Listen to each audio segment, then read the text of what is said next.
Somos la Iglesia Pentecostal de Jesucristo, ubicada en el 1541 de la calle Barbosa del poblado San Antonio, en Aguadilla, Puerto Rico. Y te invitamos a que nos prestes tu atención en los próximos minutos para un mensaje de esperanza. Así que me gustaría que busquen la palabra del Señor, Jonás, capítulo 1, el verso número 3. Jonás, capítulo 1, el verso número 3. Bueno, Jonás capítulo 1, verso 3, vamos a considerar la palabra del Señor en esta preciosa mañana. Lo hacemos en el nombre del Padre, en el nombre del Hijo y del Espíritu Santo. Dice así la palabra del Señor: y Jonás se levantó para huir de la presencia de Jehová a Tarsis, y descendió a Jope, y halló una nave que partía para Tarsis, y pagando su pasaje, entró en ella para irse con ellos a Tarsis, lejos de la presencia de Jehová. Vuelvo a repetir. Y Jonás se levantó para huir de la presencia de Jehová a Tarsis, y descendió a Jope, y halló una nave que partía para Tarsis, y pagando su pasaje, entró en ella para irse con ellos a Tarsis, lejos de la presencia de Jehová. Dios añada bendición a su palabra. Yo le he puesto como título a la palabra que quiero compartir en esta preciosa mañana: cuando la sal pierde su sabor. Cuando la sal pierde su sabor. Hace un tiempo atrás visitaba una antigua clínica que existía en mi pueblo, en Mayagüez. Se llamaba la Clínica Española. Y allí tuve el privilegio de dialogar con el que era el dueño de esa clínica, el doctor Íñigo. Y mientras yo estaba visitando a alguna persona de la iglesia en ese lugar, coincidí con él en medio del cuarto. Y cuando él me identificó que yo era el pastor, etcétera, etcétera, porque se lo dijeron, él se quejaba de que en su religión no se le daba seguimiento a los enfermos. Y que él entendía que la visita era parte del proceso no solamente de recuperación de un paciente, sino que era parte del tratamiento que todo ser humano enfermo necesitaba. Y eso me llevó a pensar de que no hay que ser un astronauta para saber de galaxias. Eso me llevó a pensar que no hay que ser un carpintero para saber de carpintería. Eso me llevó a pensar que ni ser creyente para saber cuánto y cómo debemos de comportarnos es necesario. Que aún las personas que no van a la iglesia y que no son creyentes saben cómo los creyentes deben ser en su vida cotidiana. Asimismo, cuando un creyente pierde su olor a Cristo, pasan muchas cosas. Cuando la sal pierde su sabor, no sirve para nada. Y en esta preciosa mañana yo quisiera reflexionar un poco sobre parte de la historia de un personaje que nosotros lo tratamos mucho en nuestra relación, especialmente en las clases de niños. Se nos habla acerca de que Jonás, un pez grande, se lo tragó y toda esa serie de cosas, y hasta tenemos un cántico relacionado a eso. Pero en la vida de Jonás, del profeta Jonás, hay mucho más que nosotros pudiéramos derribar. Y yo quiero especialmente detenerme en el día de hoy en todo lo que tiene que ver con el llamado de este profeta. Cuando buscamos la historia, nos damos cuenta de que Dios le hizo un llamado al profeta Jonás, cuyo nombre lo que significa es paloma. Y Dios le habla y le ordena que realizara una labor. Y el profeta, ¿sabe lo que hizo? Escogió, en vez de hacer lo que Dios le mandó a hacer, huir de la presencia del Señor. Era como si Dios le dijera: quiero que vayas a la derecha, y él dijo: yo me voy para la izquierda. Así que el Señor lo envió para que fuera a Nínive, que quedaba a la izquierda de donde él vivía y donde él estaba, y él se fue. No, yo me voy para Tarsis. Y Tarsis era lo que se consideraba en aquel tiempo lo último de la tierra. Hoy por hoy sabemos que había un lugar, un puerto en el sur de España, lo que hoy conocemos como España, el Tartesio. Y la gente que quería decir que se iba para un lugar lejos, decía: voy a irme para Tarsis. Así que el profeta, el Señor le dice, ve a la derecha, y él dice, voy a la izquierda. El Señor le dice, sube, y él dice, voy a bajar. El Señor le dice, entra, y él dice, voy a salir. Y entonces este profeta llamado de Dios, y profeta, ya usted sabe que la palabra lo que significa es el que habla en nombre de Dios, el Nabi, el que da lo que Dios dice, el que comunica al pueblo lo que ya previamente Dios le ha dado a él. Este llamado profeta de Dios decidió huir de la presencia de Dios, como si el ser humano pudiera esconderse del Señor. Y eso me recuerda un poco las palabras del Salmo 139, los versos 7 al 10, que dice: ¿a dónde me iré de tu espíritu? ¿Y a dónde huiré de tu presencia? Si subiere a los cielos, allí tú estás. Y si en el Seol hiciere mi estrado, he aquí, allí tú estás. Si tomare las alas del alba y habitare en el extremo del mar, aún allí me guiará tu mano y me asirá tu diestra. Hermanos y hermanas, no hay manera que nos podamos esconder de Jehová, Dios de los ejércitos. No hay manera que podamos huir del llamado que Dios nos hace a cada uno de nosotros. Ese llamado es irrevocable. Y de la misma manera que el llamado irrevocable, también podemos entender que los desobedientes al llamado de Dios tendrán que vérsela a solas con Dios. Dios le dice a mucha gente de la que me está escuchando en esta preciosa mañana, y quiero confesarle que mientras trabajaba este sermón, este fue uno de los puntos de inflexión que más Dios impresionó mi corazón, al punto que tuve que dejar de escribir para poder recibir una bendición extraordinaria, cuando el Señor me decía: dile a la gente que te va a estar escuchando en esa mañana, en ese lugar y a través de las redes, hay muchos creyentes que están tratando de huir de la presencia del Señor, y no hay manera que tú puedas esconderte de la presencia del Dios que te llamó. ¡Aleluya! Hay mucha gente que piensan que se puede esconder de Dios. No hay manera que podamos escondernos de Jehová, Dios de los ejércitos. Y cuando nos tratamos de esconder de lo que es el llamado de Dios, y tratamos de alguna manera de racionalizar ese llamado, eso lo que representa es que si fuéramos sal, hemos perdido nuestro sabor. Y cuando la sal pierde su sabor, pasan muchas cosas. En medio de la situación, el profeta coge y compra un pasaje y se va para Tarsis, creyendo poder huir de la presencia del Señor.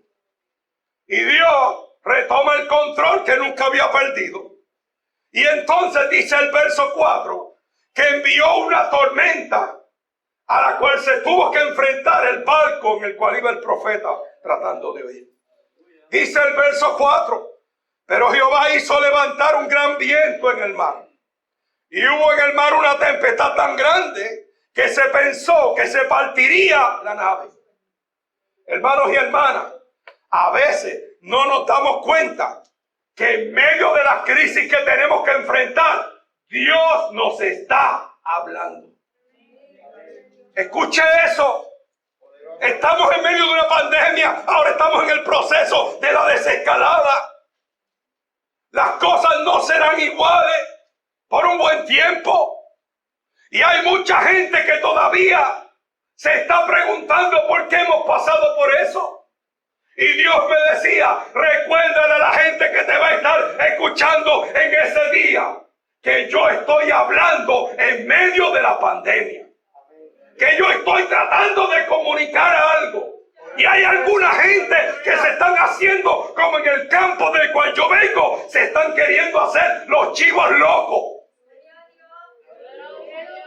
Están queriendo dejar de lado y no quieren reflexionar en lo que Dios está tratando de decir a través de todo este proceso.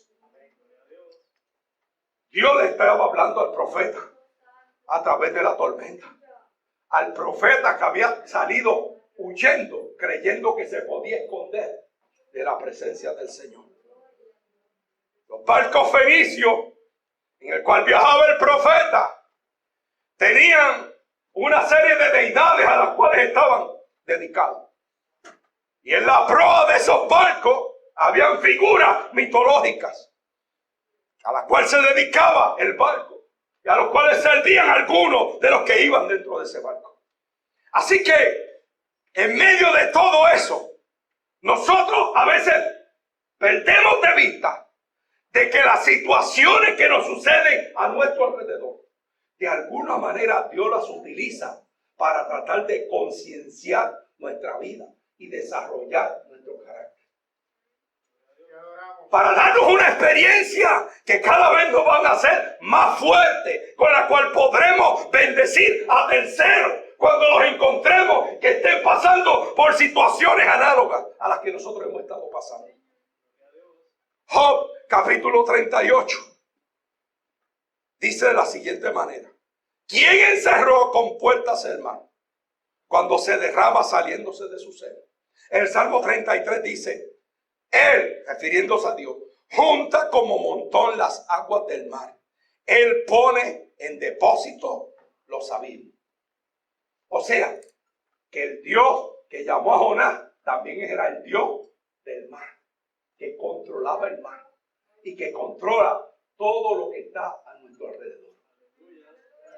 Al Dios que tú y yo servimos, la pandemia no lo cogió de desprovisto. Él sabía que íbamos a tener que pasar por esto.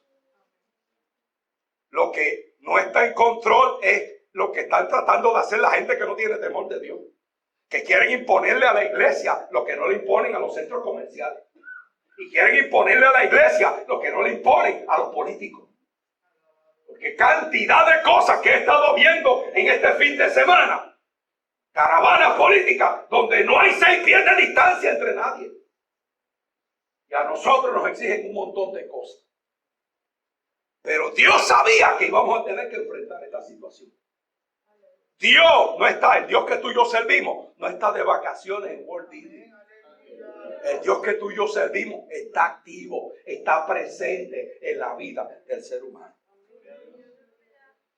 Esas naves, esos barcos, transportaban maíz y artículos manufacturados desde la Palestina para intercambiarlo por plata y otros metales preciosos.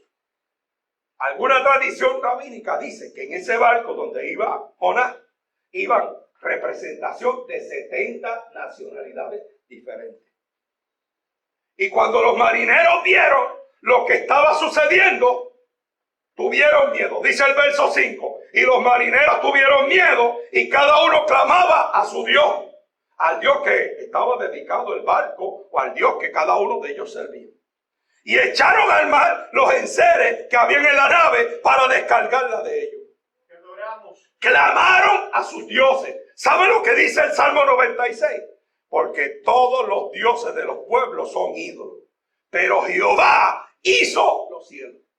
O sea, el Dios que tú y yo servimos no es como todos los demás dioses.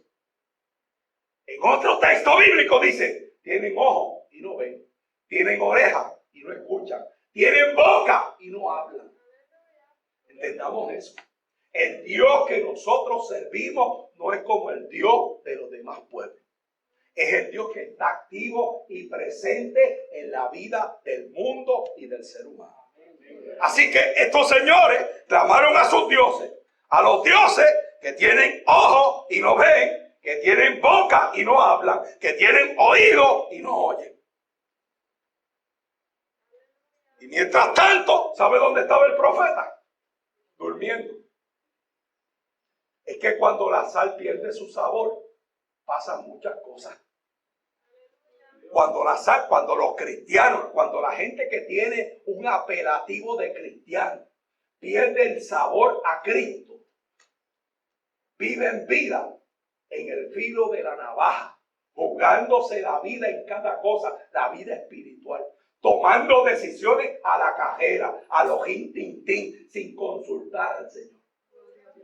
Cuando la sal pierde su sabor, a veces decimos y hacemos cosas que son bastante cuestionables en la vida de cualquier creyente.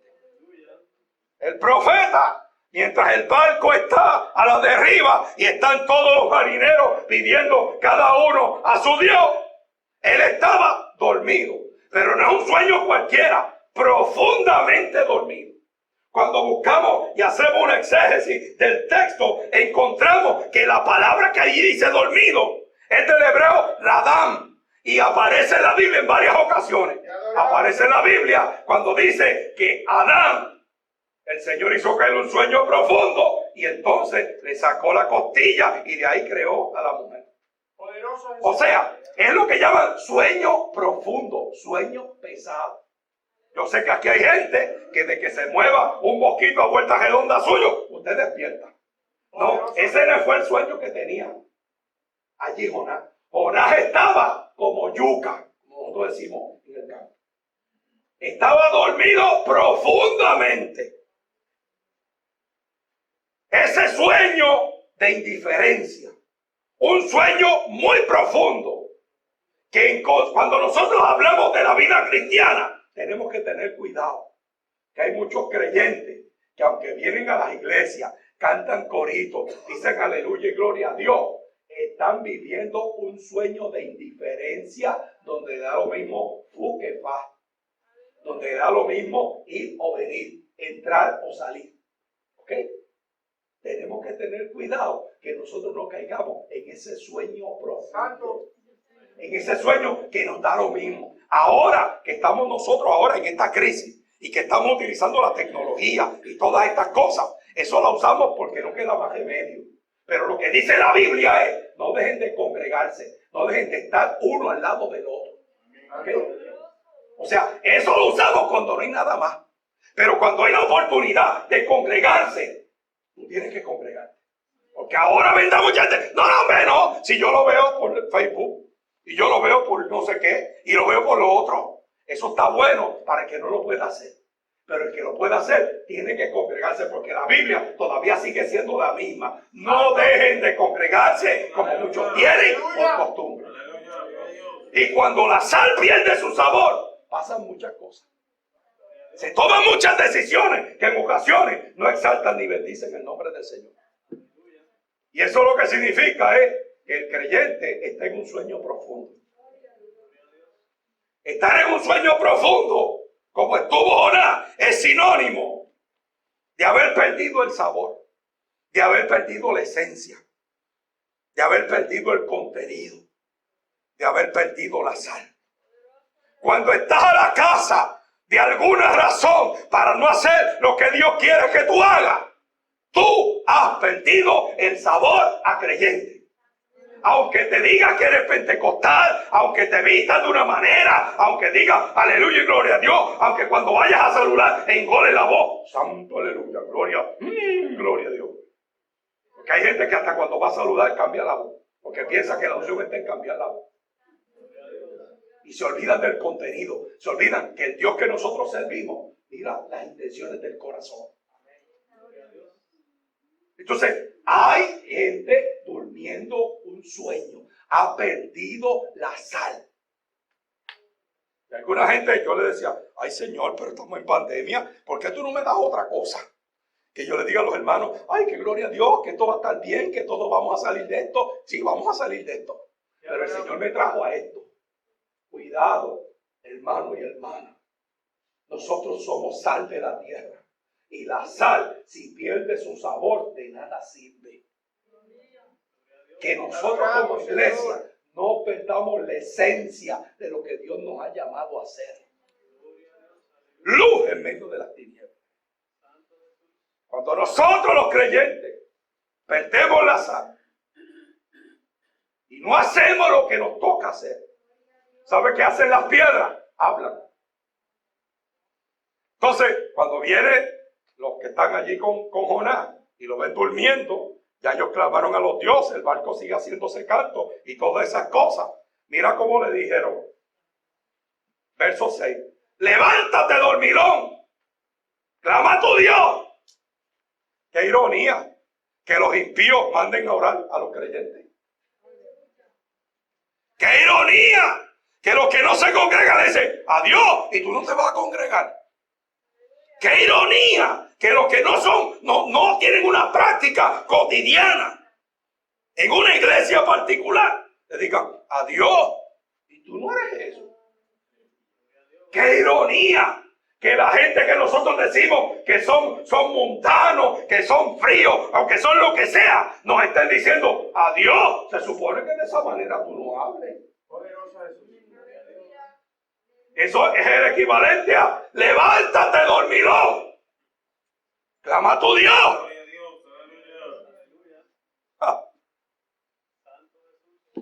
Mandaron a orar al profeta. Y el profeta era el Naví de Dios, el que daba la palabra de parte del Señor. Eso sabe que me dice a mí, que no importa el título que tú tengas dentro de la iglesia o dentro del ministerio. Si pierdes la sal, las piedras te van a dar orden. Gente que se supone que tú dices que estás lejos de Dios, te van a decir, ¿sabes qué? El que está lejos eres tú. Levántate, dormilón, y clama a tu Dios. Es hora de clamar. Es hora de pedir al Señor. Clama a tu Elohim. La palabra a Dios de ese texto es Elohim. Y Elohim es uno de los nombres de Dios, que implica el poderoso, el que es fiel, el trascendente, el que está sobrehumanamente fuerte, el que tiene vida inagotable. Mira lo que le estaban diciendo. Levántate, dormilón. Clama al Todopoderoso. Clama al que es más fuerte que los seres humanos. Clama al que es fiel. Clama al que es trascendente. Clama al fuerte. Clama al que tiene vida inagotable. ¿Sabe qué? Ese es el Dios tuyo y mío. Ese es el Dios de nosotros. O debería ser el Dios de nosotros. Y aquí tenemos a los impíos diciéndole al profeta, levántate, dormilón. Clama a tu Elohim. Clama a tu Dios, clama a tu soberano, clama a tu todopoderoso, clama al fuerte, clama al que tiene una fuerza inagotable. ¿Qué pasó? Jonás perdió la sal y tuvieron que venir los demás compañeros de él, que no eran creyentes, a darle orden. Hermano, el mundo sabe que nuestro Dios es todopoderoso. Por eso, cuando ellos necesitan y te identifican a ti como cristiano, te dicen, mira, pide la oración allá en la iglesia. Mira, cuando tú ores, porque la gente que no es creyente da por sentado que los creyentes oran. La pregunta es, ¿y en esta pandemia cuántas horas oraste? Especialmente en esos primeros días, que no había para dónde salir, ni había manera de salir. Que teníamos 24/7 dentro de la casa. ¿Cuántas horas oramos? Porque cuando estamos trabajando, tenemos la excusa, no, el trabajo, la escuela, no había trabajo, no había escuela, no había nada, estaba todo cerrado. ¿Cuánto oramos? Sería bueno pedir un reporte de eso. Y yo sé que hubo gente que oró. Y hubo gente que no oró. Y hubo gente que la pichó, como dicen los muchachos, pichó, la pasó por alto. ¿Ok? Hello, ¿se escucha? No se escucha nada. No se preocupe que yo no estaba esperando amén tampoco en esto. Yo sé que hay algunas cosas que es como, ay, si el pastor pasara eso de largo. No, es que no lo voy a pasar. Esto me lo dio el Señor. Y yo quiero llamar la atención sobre eso. ¿Ok? Cuando nosotros los creyentes no hacemos lo que nos toca, las piedras nos dan órdenes. Y nos mandan a orar. La gente presume que los creyentes oran. Pero hay creyentes que no oran, que todo lo hacen a su manera. Que no buscan la dirección de Dios en nada. Los más jóvenes se enamoran a los tintín. Y ven un palo de escoba que le pase por el lado meneándose mucho y esa es la que. Pero no buscan la dirección de Dios. En una ocasión había un jovencito haciendo una apuesta con el Señor. Puso un canasto allá y cogió una bolita y dijo, Señor, mira, voy a pasar, voy a tirar la bolita allá. Si el sexto es que esa muchacha es la que, vamos a coger aquí a Génesis. Génesis es la que tiró la bolita, no salió. Él cogió, se dio 2 pasos y dijo, Señor, no se vale porque el viento le dio. Y le cogió la bolita de nuevo, volvió de nuevo, la tiró. No sé, el Señor le dio, el viento le dio otro lado. Hasta que cuando llegó y tenía el canasto ahí, cogió la bolita de papel, la soltó y dijo, ¿tú ves, Señor, con esa es la que? Yo le pregunto, ¿ese joven estaba buscando la dirección de Dios? No, ese joven estaba usando a Dios como una excusa. ¿Y sabe qué? Hay jóvenes, adultos y niños aún usando a Dios como excusa para tratar de justificar lo injustificable. Y están huyéndole a lo que Dios les dice que tienen que hacer. No hacen lo que Dios les dice que tienen que hacer y después quieren justificar lo que ellos hacen y quieren ponerle un ropaje religioso. ¡Ojo con eso! Te adoramos, Señor. Cuando la sal pierde su sabor, eso es lo que pasa. Clama a tu Dios, le decía. El mundo sabe lo que nosotros tenemos que hacer como creyentes. Cuando los impíos nos dicen a nosotros como iglesia cómo debemos de comportarnos, eso significa que la sal ha perdido su sabor. Ellos, los creyentes, los no creyentes, saben que nosotros oramos por los enfermos, que visitamos enfermos. Y cuando hacemos para irnos de un sitio donde hay un enfermo y no oramos, ¿cuántas veces nos han dicho? ¿Y no van a orar? ¿No le ha pasado eso? Sí, a veces tú llegas a un sitio donde tú dices, aquí el ambiente está tenso y esto, déjame. Ah, bueno, pues Dios lo bendiga, nos vemos. Y cuando das 2 pasos, te dicen, adiós, y no van a orar. Porque ellos presumen que los cristianos que visitan enfermos oran por los enfermos. No porque nosotros sanamos, porque tenemos a un Dios que sana. Porque tenemos a un Dios que visita al enfermo. Porque tenemos un Dios que visita a la gente en necesidad.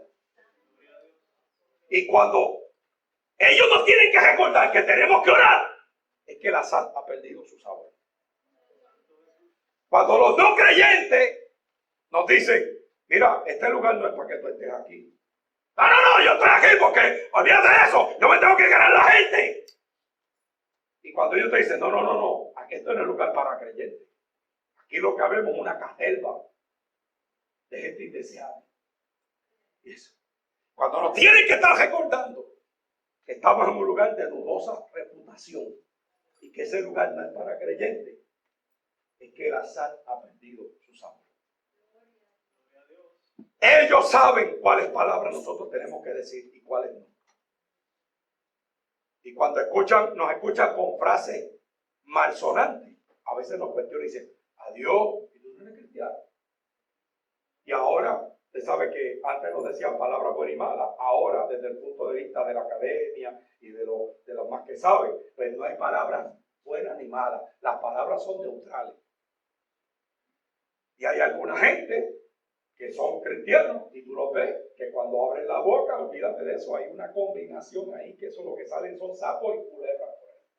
Y después, con esa misma boca, vienen a la iglesia, santo, aleluya, gloria a Dios. Y entonces eso choca con lo que dice la palabra, que de una fuente no pueden brotar 2 tipos de agua. Tenemos un problema ahí. Sí, porque no puede brotar agua dulce y agua amarga. Y es que la sal ha perdido su sabor. Y cuando la sal pierde su sabor, pues ya tú sabes, se va el gatillo y se dice a veces cosas que no se deben decir. Ellos saben cómo debemos de vestirnos. La gente de afuera, a veces tenemos un pugilato formado dentro de la iglesia, que si me pongo, que si no me pongo, que si me quito, que si me... pero los que no son creyentes saben cómo deben vestir los creyentes. Y ellos no lo cuestionan, ellos no discuten eso. Es que eso no es para ti. Y a veces nosotros queremos justificar lo injustificable. Y los no creyentes saben cómo es que los creyentes deben vestir. Ellos saben cómo tenemos que vestir. Qué vergüenza cuando un impío tiene que estar recordándole a un creyente que no debe mentir, que no debe ser embustero. vergüenza. Qué vergüenza cuando alguna gente va a estas oficinas de ayudas sociales y esas cosas y tienen que ponerse a decir embustes allí para que le den 15 o 20 pesos de cupones. Y se ponen a pesetear con su salvación diciendo embustes. O cuando van a llenar la planilla ponen de deducible hasta el abuelo que murió hace 20 años atrás. Lo ponen ahí y están todavía deduciendo, teniendo como un dependiente al abuelo que ya falleció. Como si nosotros los creyentes dependiéramos de lo que dice Hacienda o de la ayuda que nos pueda dar alguien. Tú y yo dependemos del Señor. ¿Cuántos de nosotros en esta época de pandemia, algunos que todavía no han podido regresar a su trabajo, han visto la provisión de Dios en su vida? Yo tengo cantidad de testimonios de eso. En estos días pasados, bueno, yo creo que le conté eso, que he estado repartiendo unas cajas allí, etcétera, que son regalos que da el USDA. Yes. Y me llamaron a decirme, mira, pero no hemos visto el nombre de usted en ninguna de esas listas que ha sometido. No, porque mi bendición es repartir. Pero eso, no te preocupes. La bendición mía está por otro lado, tranquila. No te preocupes, el Señor va a proveer. Y en efecto, así ha sido, hermano. Dios ha provisto.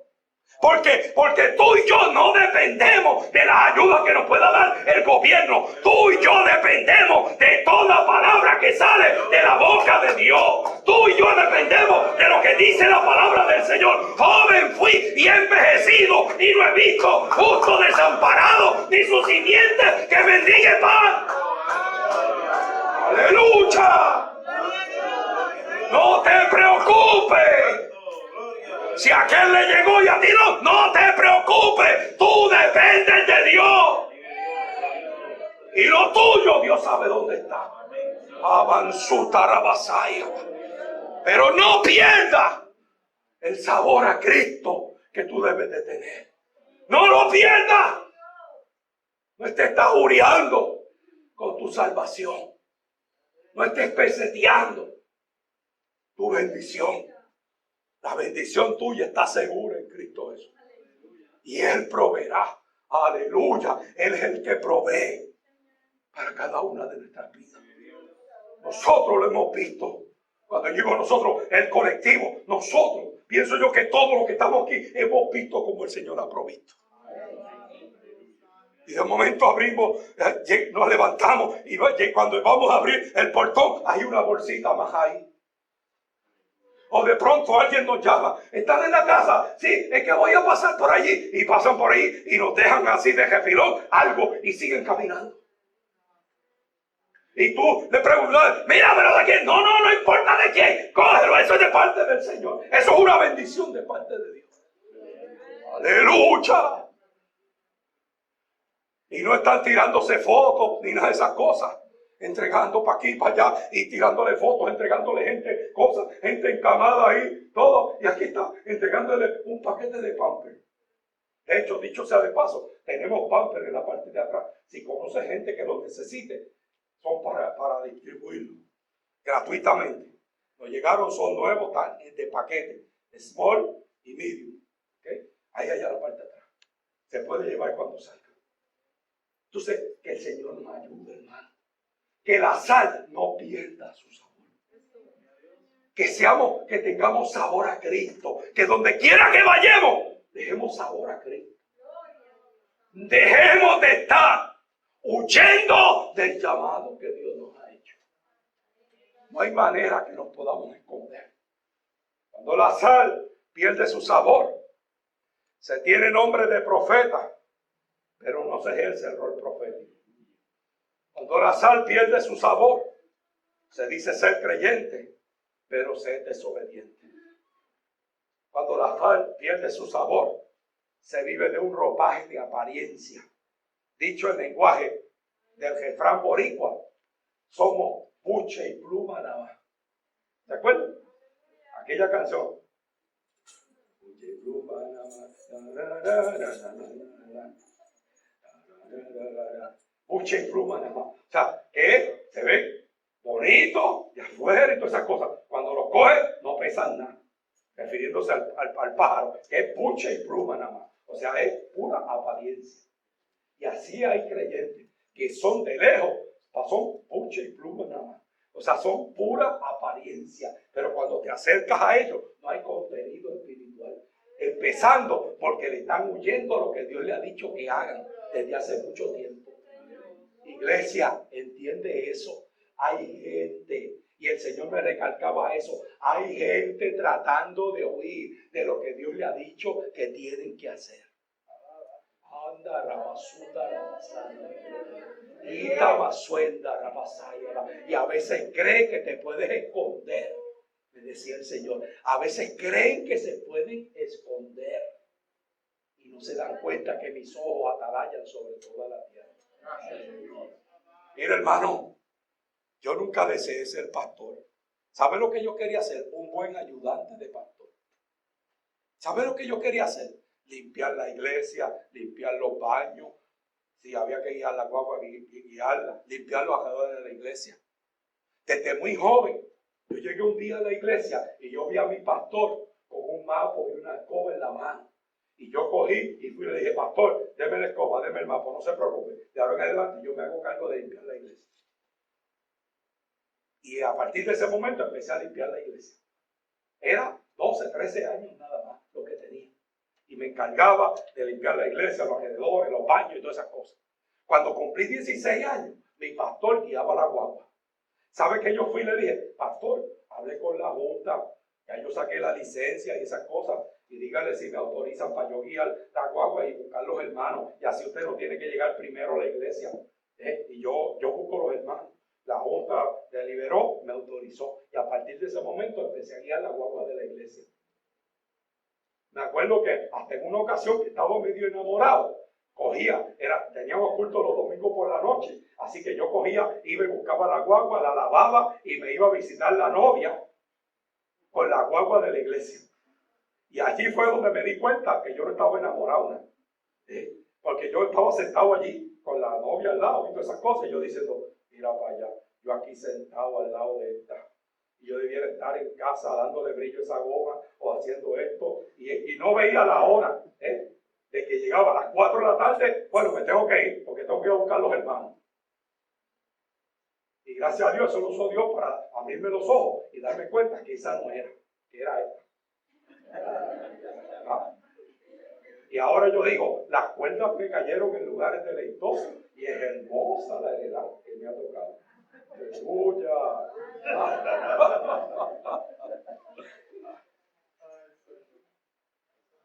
O sea, yo no quería ser pastor. Yo sé que hay otra gente que son mejores pastores que yo y que hacen las cosas mejores que yo.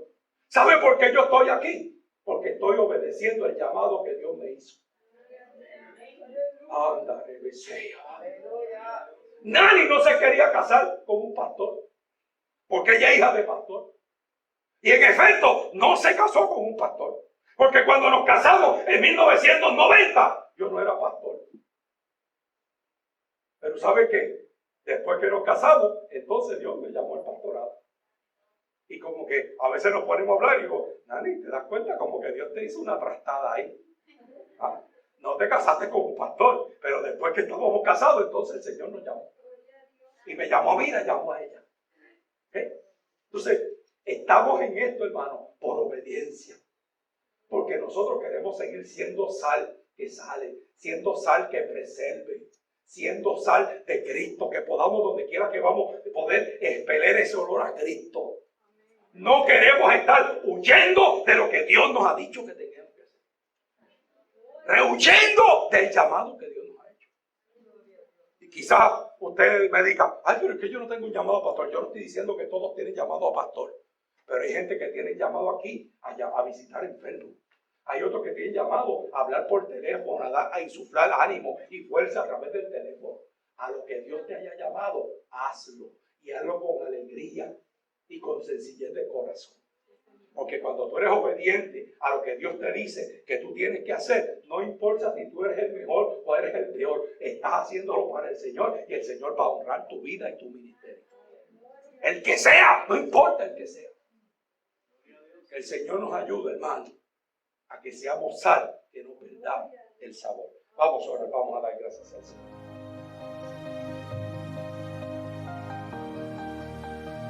Gracias por acompañarnos. Si quieres comunicarte con nosotros, lo puedes hacer al 787-380-0767 o a través del correo electrónico gramosgranel@gmail.com o buscarnos en las redes sociales. Que Dios te bendiga ricamente.